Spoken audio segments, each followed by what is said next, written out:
No Japão e na China já é 2018. Aqui no Brasil, em Brasília, onde eu estou, não. São, no momento, 19 horas e 58 minutos.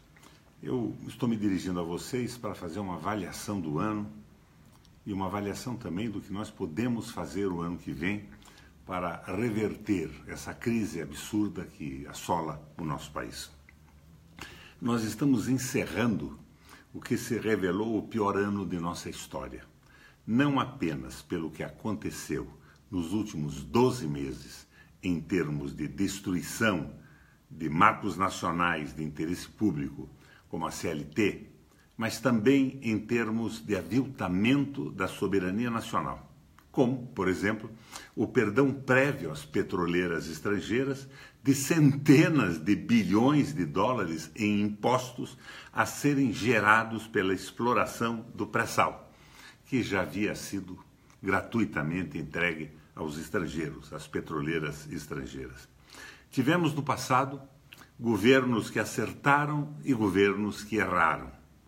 Temos um governo hoje que erra deliberadamente. A intenção é destruir o Estado Social, destruir a soberania nacional. Isso, para mim, é muito claro. E isto é possível pelas condições especiais em que o atual governo surgiu, sem legitimidade, sem dependência do voto, sem preocupação com a eleição. O atual governo garantiu o cumprimento de sua vontade no parlamento mediante a compra escancarada de votos, mobilizando para isso cargos públicos e ministérios, emendas parlamentares, verbas de publicidade, tudo de uma forma sem paralelo na história e espantosamente feito praticamente às claras, como se essa fosse a nova normalidade do país. E tudo isso é festejado pela imprensa como avanços, sucessos e vitórias do governo. Sinceramente, eu gostaria de levar aos brasileiros uma mensagem de congraçamento nessa época de festas. Aos brasileiros e aos meus amigos do meu estado, que é o estado do Paraná. Não posso fazê-lo. Se eu o fizesse, seria um hipócrita. Minha mensagem é de luta, de resistência. Se não nos juntarmos numa luta de esperança para renovar o Congresso Nacional, renovar o Executivo, mudar a situação política do Estado do Paraná, enfrentaremos uma guerra fratricida de consequências imprevisíveis. É nosso dever, como mulheres e homens, comprometidos com o bem comum, derrubar as leis, os decretos e as portarias absurdas, infames mesmo, da usurpação do governo. Isso tudo pode ser feito mediante um referendo revogatório na primeira oportunidade. O impeachment de Dilma foi um erro histórico, mas não vamos exigir agora, nem tampouco discutir daqueles que cometeram o erro, que venham a pedir desculpas públicas. Os que de boa fé erraram, de boa fé também se erra.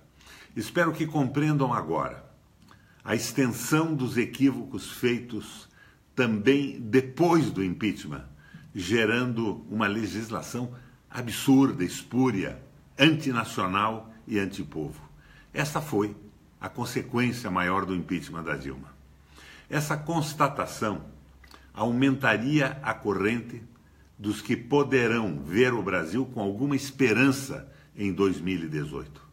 Temos que deixar o passado para trás e encarar agora uma unidade solidária dos nacionalistas brasileiros em defesa do Estado Social, em defesa da soberania nacional. A linha de corte é assegurar democraticamente a candidatura do Lula, à margem de chicanas judiciais inaceitáveis. Quem tem que julgar isso e decidir os caminhos do Brasil é o nosso povo, através do voto universal e direto para a presidência da República. Asseguro aos brasileiros que, se escolherem acertadamente os seus líderes no próximo ano, sem a odiosa discriminação que as classes dominantes e as elites dirigentes nutrem pelo mais popular de nossos presidentes na história, podemos ter, a curto prazo, um plano econômico que poderá tirar o Brasil da crise de renda e de desemprego. Podemos, sem sombra de dúvida, superar esta situação. O contrário disso será o caos. Completamos este ano 3 anos de contração e estagnação da economia. O povo não suporta mais as consequências disso na forma de desemprego e queda de renda. Minha revolta cívica com a situação em que nos encontramos é uma revolta similar à da maioria dos brasileiros. É que esta crise já poderia ter sido superada, mas a obsessão do governo é outra.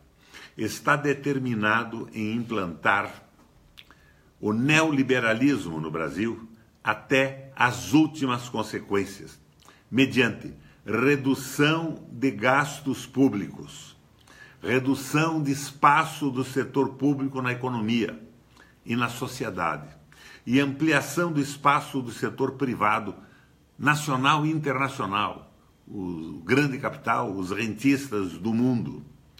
E pretende ir, como eu disse, até as últimas consequências nessa proposta, atendendo ao interesse do grande capital financeiro. É quem manda no Brasil hoje. Fazendo isso, o governo, através de uma escalada de privatizações e do achatamento dos salários. Ele, dessa forma, não tem tempo de governar para o crescimento, para a renda e para o emprego. O nosso desafio nesse ano que se aproxima é, sem sombra de dúvida, reverter este caminho. E o caminho para isso é uma eleição presidencial direta e o povo escolhendo os seus destinos e definindo quem será o presidente da República. O presidente não pode ser escolhido por uma pequena parte do Ministério Público nem por alguns juízes. Tem que ser escolhido pelo voto direto do povo brasileiro. Isto, minha gente, chama-se democracia. Até dia 24, em Porto Alegre, 24 de janeiro. Estaremos todos lá. Valeu, minha gente.